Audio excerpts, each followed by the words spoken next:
Привет. The tale of the destruction of Ryazan is probably one of the best written of the accounts of the invasion of Russia or Kyivan Rus by the Mongols under the leadership of Batu.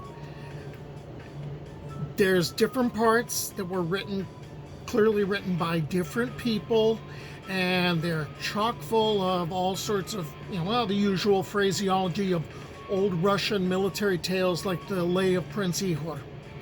There's also inaccuracies, like calling Batu Tsar or Emperor when he's really only nominally in charge of the Mongol forces.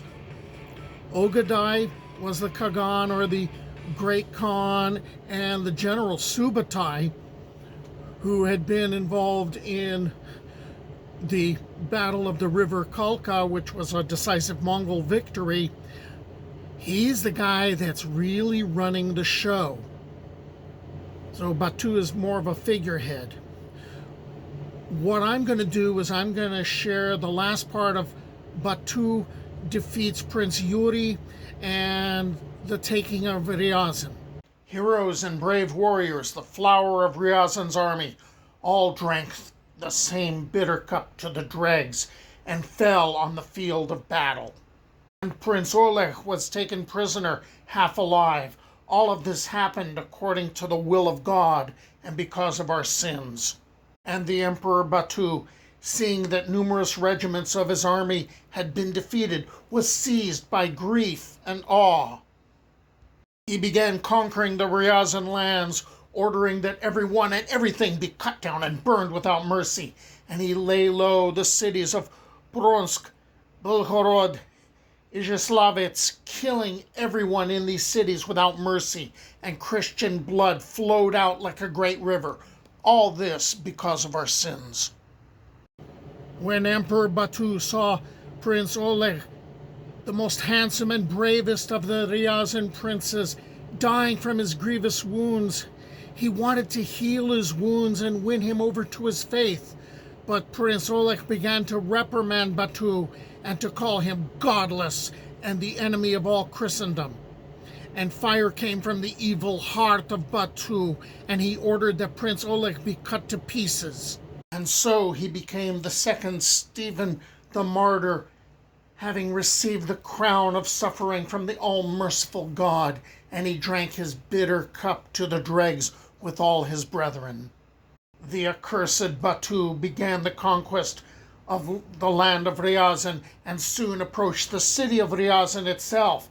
His forces encircled the city and fought without surcease for 5 days. Batu changed his regiments frequently, replacing them with fresh troops, while the citizens of Ryazan fought without relief, and many citizens were killed and others wounded. Still others were exhausted by their efforts and their wounds.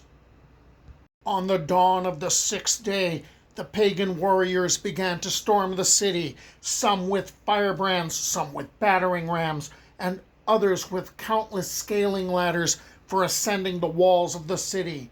And they took the city of Ryazan on the 21st day of December. And the Tatars came to the cathedral of the Assumption of the Blessed Virgin, and they cut to pieces the great Princess Agrippina, her daughters-in-law, and other princesses. They burned to death the bishops and the priests and put the torch to the Holy Church, and the Tatars cut down many people, including women and children. Still others were drowned in the river. And they killed without exception all monks and priests, and they burned this holy city with all its beauty and wealth, and they captured the relatives of the Ryazan princes, the princes of Kiev and Chernihiv, and the churches of God were destroyed, and much blood was spilled on the holy altars. And not one man remained alive in the city. All were dead. All had drunk the same bitter cup to the dregs. And there was not even anyone to mourn the dead, neither father nor mother to mourn their dead children, nor the children their fathers or mothers. Nor could a brother mourn the death of his brother, or relatives their relatives. All were dead. and this happened for our sins.